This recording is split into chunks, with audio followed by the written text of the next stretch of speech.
Baby, you do see show where she travel characterize is baby so.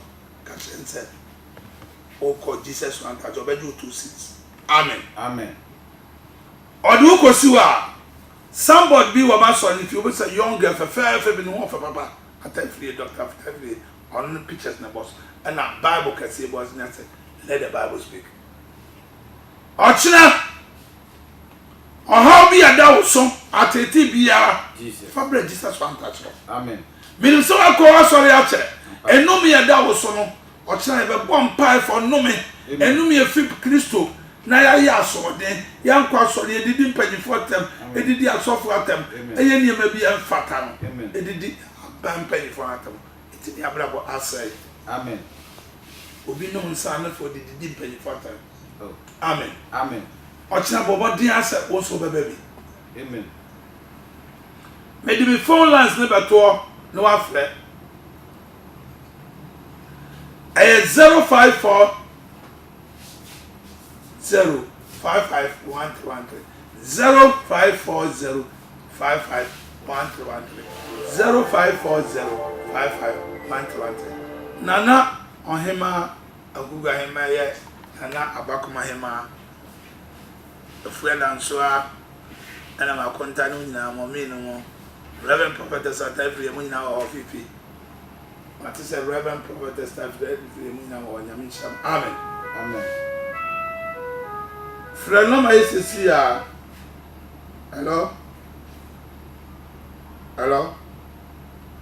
Friend 054 055113 and 0543 884804. Friend sister 0543 884804. Esubana daso. Hello? Yes. Me pato kasa de why? Me bon pae, masa bomodi na faka. Ubenya kaswa ka e wo Madina. Brania mon pae, wa bra baba sesa. Woni Weja Johnson. Udu traffic light na taxis business so. Kaswa ko Jesus and pato beji 26. Ochina brandam na beji o normal. Na oba wabra baba sesa wo ba fa coins once the makwa 5 fabra. Amen. Ebia no wabra bo ayo basa Jesus one touch wo esi awo hwe ukọ YouTube a Jesus one touch TV wo be hu ya ho. Hello me pa cho me wo Weja Johnson so kasa fi me pacho e bon pai ma say ni awaka bia ti obia bia nyame fa obo ne ncho ochina bra na oba ya mon pai abra baba se sawate udu Weja Johnson so ni Weja Johnson travel class na studies baby Oscar so ko Jesus one obaji 2 cities why me pacho wo de bo mo de abra why eno me na ya fa wasase so edoson. Amen. Obisa 2019 oti yesi mu ikura no ontumi nya 1 million. 0543884804 and 0540551313 0540551313 0540551313 Frebisesi 0543884804 0543 884804. Hello. Hello. Me pacho utie preaching no. I'm trying. Dia ba na ofa wo.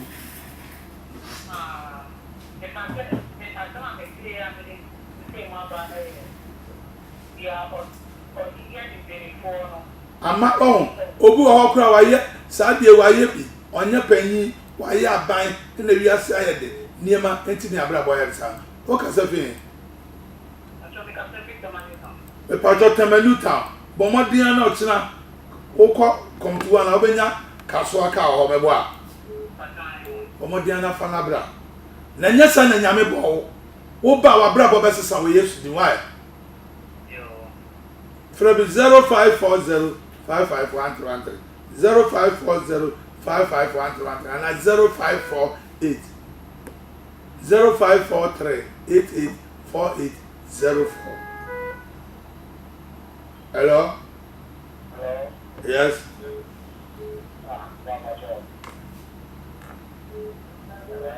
Hello, Matthew. In Sao here. Yo, my grandfather ne Tioku school. What did that? Oh, my patron, I do it now. Unim Billy Bones. Catch us on a dump. I don't know what she more. Ochina Bobo Diabe Mate. Amen. See, Obi a young boy and a young girl, none of which I am. Amen.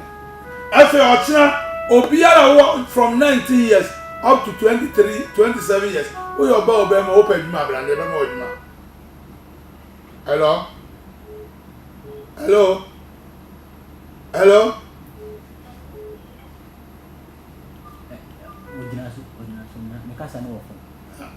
0540 5513 and 0543 884804. Free says ya. Ochina bra near Mompire as I saw a bra about to Mr. Sam. Our yes, amen. Amen. Tia dance day. Bomadia Nanyaman San Shable. Hello? Why did you pay for to near Man Cosuye? What for Homeda Sunday? What if ye? What brain ye da? Sure. Now, for the young boy, yes, again. Nina make my mouth quotations. 18 hour brain. I dance it. Amen. Amen. Fresh 0543. Hello? Hello?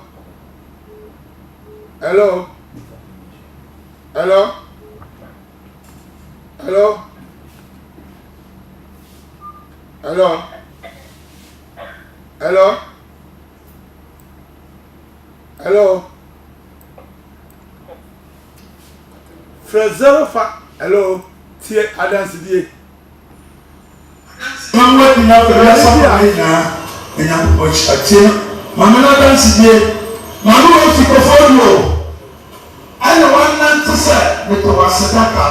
Ne pa ha bi dance. Na nya ko mo be fa no so ya mama mi we. Obiara do. Kase amen. Amen. E to so be ke kase na me bi ya ma to. Mama me pa cho ya fa o se. So the African foods. Comfort. Because any now Patrol free.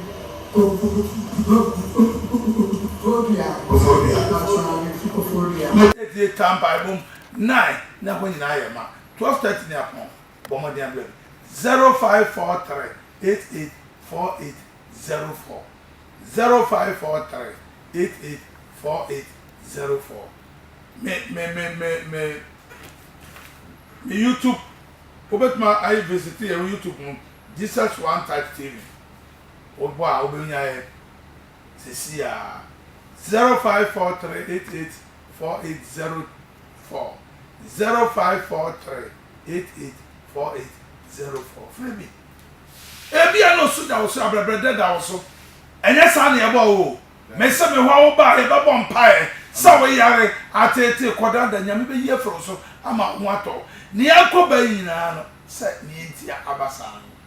Amen. Amen. Amen. Cosuna for 0543 884804 0543 884804 0543 884804 Akwasi na samba na wo ekire etiefo kakra meka ne se nyame asebe ba yi ni still to say obi an to na momla na nku na fe no kwa de kwa nso yen sentre ne nyese bia nhyɛ ne obi a hyɛ ho nku na yen sentre ne papa to de no me biara ya dum bia na no me bia oja no kofa ya wuni ho a wo de abato so edi munya ana to me bia oja no kofa ya a edi munya we bia yeyi no wo ba stam wo stress nku yi bia be ka hyɛ me no munya me se tumiri nyina be dwane amen Amen. sɛ ɔba wɔ adansidie bebree maame na ade na wote hɔ wobɛtena ase sɛ mede ɛnyɛ masɔre ɛnyɛ wasɔre wo na wana nkurɔfoɔ no akum brɛ Jesus fan touch hɔ ɔhɔ no yɛnyi sika biara yabi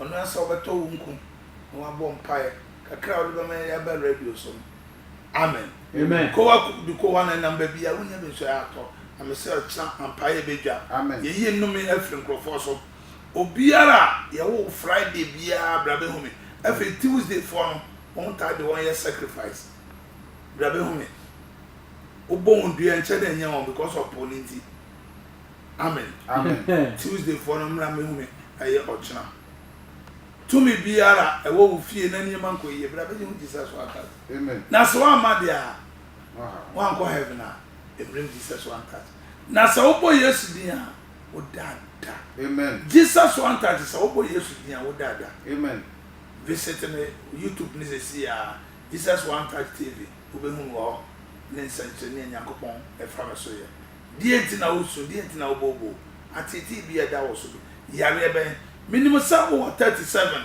ba wo ho ntɔ wo kure na bɛgye kowade amen obi amra Amen. ɛmɔ mpaeɛ ne nyame nyɛ 0543 884804 0543 884804 anaa 0540 551313 nyankopɔn nhyira mo ɔnyɛ mo kɛseɛ Yesu din amen amen Amen.